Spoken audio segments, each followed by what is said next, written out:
যখনই অভাবে পড়ে যাবেন আল্লাহ সুবহানাহু ওয়া তাআলার এই দুইটি নাম 33 বার পাঠ করবেন, আপনাকে আল্লাহ তাআলা সম্পদ এমন ভাবে দেওয়া শুরু করবেন যে আপনি কল্পনাও করতে পারবেন না। সম্পদ শুধু আসতেই থাকবে আপনার কল্পনার বাহিরে। সুবহানাল্লাহি ওয়া বিহামদিহি। মহান রব বারবার আমাদেরকে ডেকে বলেছেন, বান্দা আমার কিছু নাম ও গুণবাচক, আমার কিছু বৈশিষ্ট্য রয়েছে যার দ্বারা তোমরা ডাকবে।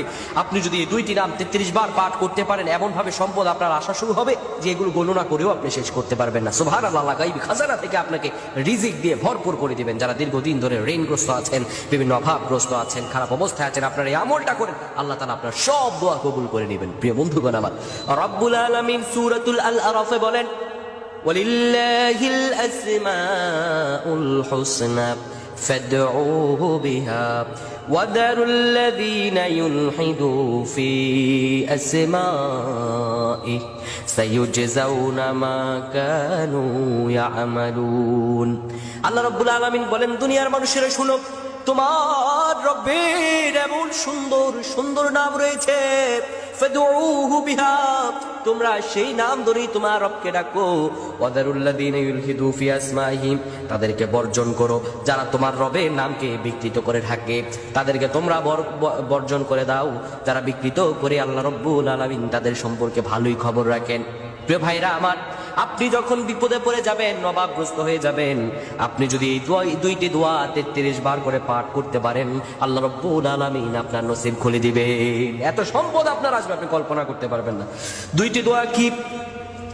এক নাম্বার আপনি বলবেন, ইয়া রাউফ, ইয়া রাউফ, ইয়া রাউফ, 33 বার পাঠ করবেন।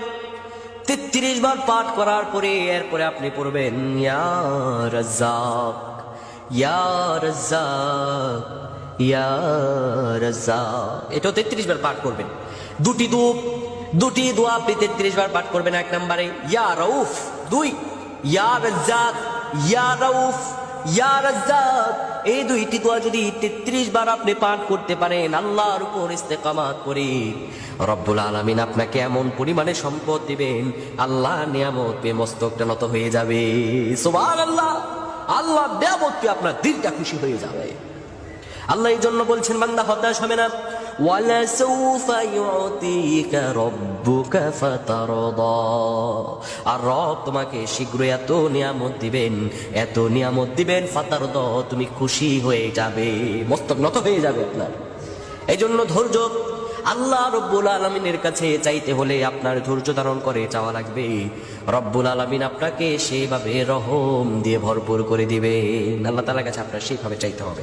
মহান রবের কাছে যদি হৃদয়ের আকুতি ভরা চাওয়াটা আল্লাহ তাআলার কাছে চাইতে পারেন, আমার রব আপনাকে কবুল করতে দেরি করবেন না।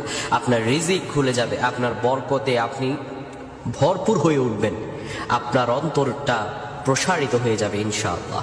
তাই আপনারা এই দুটি দোয়া পাঠ করবেন। আল্লাহ আমাদের প্রত্যেকে কবুল করুক। আমরা পড়ছি আল্লাহুম্মা আমিন।